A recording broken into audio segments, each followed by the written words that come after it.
ولتكن منكم أمة يدعون إلى الخير ويأمرون بالمعروف وينهون عن المنكر وأولئك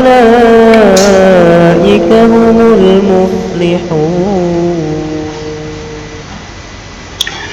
Assalamualaikum warahmatullahi wabarakatuh.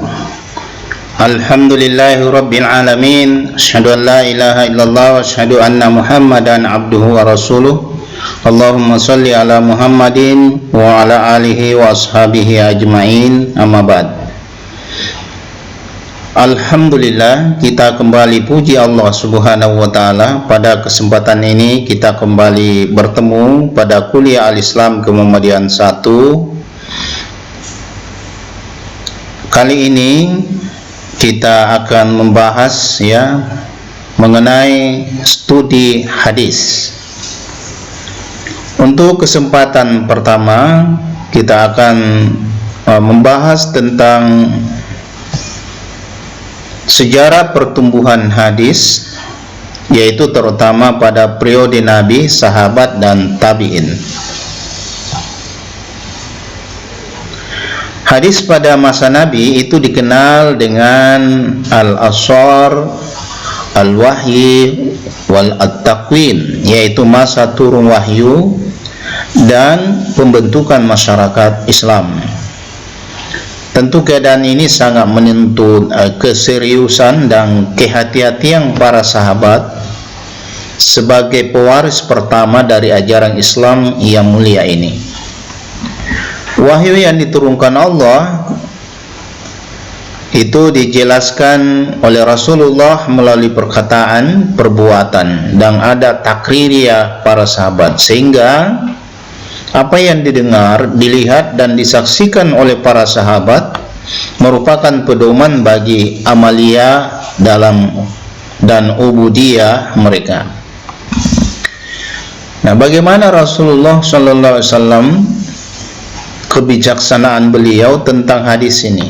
Nah, ketika Rasulullah SAW masih hidup, sikap dan kebijaksanaan beliau tentang hadis itu diantaranya pertama Rasulullah SAW memerintahkan kepada sahabat untuk menghafal, kemudian menyampaikan lalu menyebarkan hadis-hadis tersebut kepada yang lain. Ini dalil bisa kita baca di hadis riwayat Al-Bukhari dan Muslim, wa hadisu anni wa haddisu anni wala haraza wa man kadzaba alayya muta'ammidan falyatabawwa'u maq'adu minan nar. Dan ceritakanlah daripadaku, tidak ada keberatan bagimu untuk menceritakan apa yang kamu dengar daripadaku. Barang siapa berdusta atas diriku, hendaklah dia bersedia menempati kediamannya di neraka. Ini hadis riwayat Bukhari dan Muslim. Ada dorongan kuat yang cukup memberikan motivasi kepada para sahabat dalam kegiatan menghafal hadis. Pertama, karena kegiatan menghafal merupakan budaya bangsa Arab yang telah diwarisinya sejak pra-Islam, dan mereka terkenal kuat hafalannya. Kedua, Rasulullah memberikan spirit melalui doa-doanya. Ketiga, seringkali beliau menjanjikan kebaikan akhirat kepada mereka yang menghafal hadis dan menyampaikannya kepada orang lain. Cuma di hadis ini dijelaskan bahwa jangan sekali-sekali mendustakan Rasulullah, yaitu menyampaikan sesuatu hadis disebut hadis padahal itu bukan berasal dari beliau. Nah, ketika ada orang yang berani menyampaikan sesuatu mengatasnamakan beliau, maka beliau mengatakan hendaklah dia bersedia menempati kediamannya di dalam neraka. Ini warning bagi kita untuk tidak membuat-buat hadis palsu. Yang kedua, Rasulullah melarang para sahabat untuk menulis hadis-hadisnya. Misalnya, ya hadis yang diriwayatkan oleh Ahmad dan Muslim, Rasulullah mengatakan, la taktubu anni syai'a illal Qur'an, wa man katabat anni syai'an ghairal Qur'an falyamhuhu. Janganlah kamu menulis sesuatu yang berasal daripadaku terkecuali Al-Quran, dan barang siapa yang telah menulis selain daripada Al-Quran dariku, hendaklah ia menghapusnya. Nah, ini pada zaman Rasulullah SAW, ya, larangan untuk menulis hadis, ya, karena pada masa itu juga adalah masa-masa turunnya wahyu, sehingga ada penafsiran bahwa larangan ini tentu suatu bentuk kehati-hatian, sebab jangan sampai, ya, justru hadis disebut wahyu Allah Subhanahu wa taala. Lalu bagaimana cara Rasulullah menyampaikan hadis? Nah, umat Islam, ya, pada masa ini dapat secara langsung memperoleh hadis dari Rasulullah SAW sebagai sumber hadis. Itu di zaman Rasulullah. Tempat pertemuan antara Rasulullah dan sahabatnya seperti di masjid, ya, rumahnya sendiri, pasar, ya, ketika dalam perjalanan, ketika mukim atau berada di rumah, melalui tempat-tempat tersebut, ya, Rasulullah menyampaikan hadis yang disampaikan melalui sabdanya dan didengar oleh para sahabat, atau musyafahah, dan melalui perbuatan serta takrir yang disaksikan oleh para sahabat. Nah, ada beberapa Rasulullah SAW cara menyampaikannya kepada para sahabat. Yang pertama melalui majelis taklim,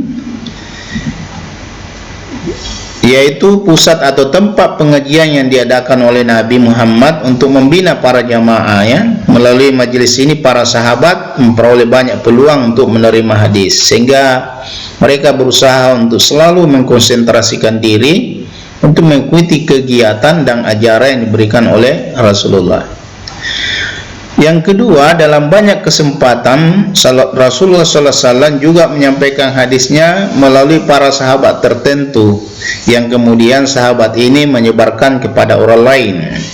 Jika yang berkaitan dengan soal agama dan kebutuhan biologis, terutama yang menyangkut hubungan suami istri, ia sampaikan biasanya melalui istri-istrinya.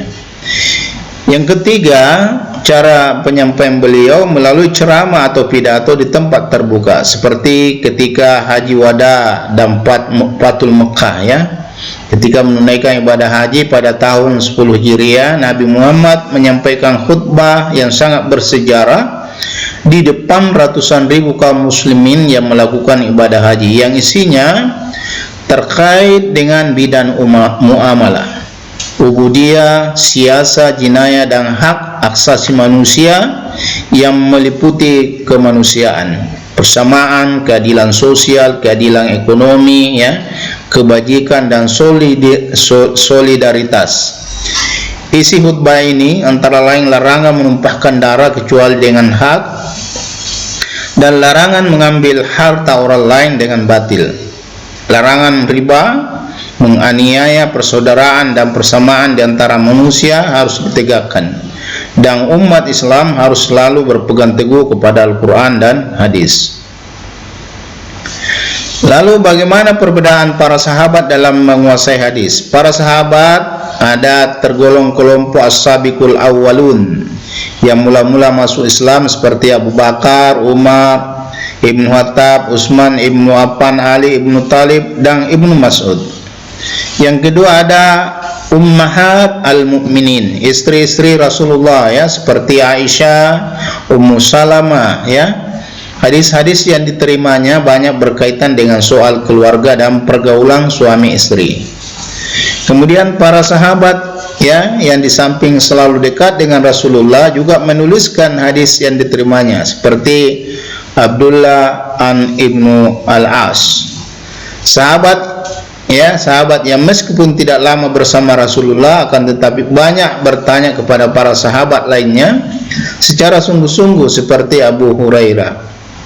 Nah, para sahabat yang secara sungguh-sungguh yang mengikuti majelis Rasulullah SAW itu banyak bertanya kepada sahabat lain dari sudut usia, ya, tergolong yang hidup lebih lama dari wafatnya Rasulullah, seperti Abdullah ibn Umar, Ibn Anas ibn Malik, dan Abdullah ibn Abbas. Sementara itu, menurut Muhammad Mustafa Azami, bahwa para sahabat menerima hadis Rasulullah itu melalui 3 macam. Pertama, ada melalui metode hafalan, yang kedua ada metode tulisan, yang ketiga ada yang metode praktik. Kemudian penulisan hadis pada zaman Rasulullah dan Khulafaur Rasyidin. Sa'ad bin Ubaidah al-Ansar pernah memiliki himpunan hadis Rasulullah. Ibnu Hajar memastikan bahwa beliau adalah salah seorang penulis zaman jahiliyah. Putranya meriwayatkan hadis dari catatannya tersebut. Al-Bukhari mengatakan bahwa catatan itu merupakan salinan dari catatan Abdullah bin Abi Aufa yang menulis sendiri hadis Nabi Muhammad. Selain itu, pada masa Rasulullah SAW, tulisan Abdullah bin Amr bin As termasuk sebagai, ya, as-sahifa as-sadiqah, ya. Abdullah Imar mencatat dari sumbernya, yakni Rasulullah sendiri yang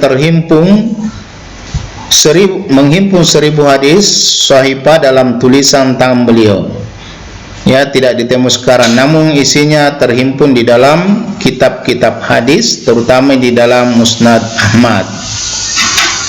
Sebagian sahabat menyatakan keberatannya terhadap pekerjaan yang dilakukan oleh Abdullah bin Amr. Mereka beralasan bahwa anna Rasulullah SAW kala la taktubu anni wa man kataba anni ghairal Qur'an falyamhuhu. Rasulullah SAW bersabda, janganlah kamu tulis apa-apa yang kamu dengar dari aku, dan barang siapa yang telah menulis sesuatu dariku selain Al-Quran, hendaklah dia menghapuskannya. Dan mereka berkata kepadanya, kamu selalu menulis apa yang kamu dengar dari Nabi Muhammad, padahal beliau kadang-kadang dalam keadaan marah. Lalu beliau menuturkan sesuatu yang tidak dijadikan syariat umum. Mendengar ucapan mereka, Abdullah bertanya kepada Rasulullah mengenai hal tersebut. Kemudian beliau bersabda, uktub anni fawalladzina nafsi biyadihi ma haraja min fami illa haqqah. Tulislah apa yang kamu dengar dariku, demi Tuhan yang jiwaku berada di tangannya, tidak keluar dari mulutku selain kebenaran.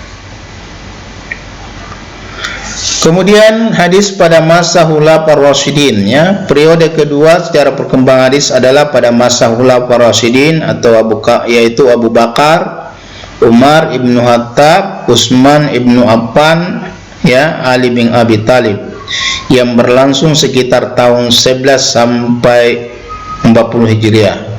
Masa ini juga disebut dengan masa sahabat besar, karena pada masa ini perhatian para sahabat menjadi sangat terfokus pada pemeliharaan dan penyebaran Al-Quran.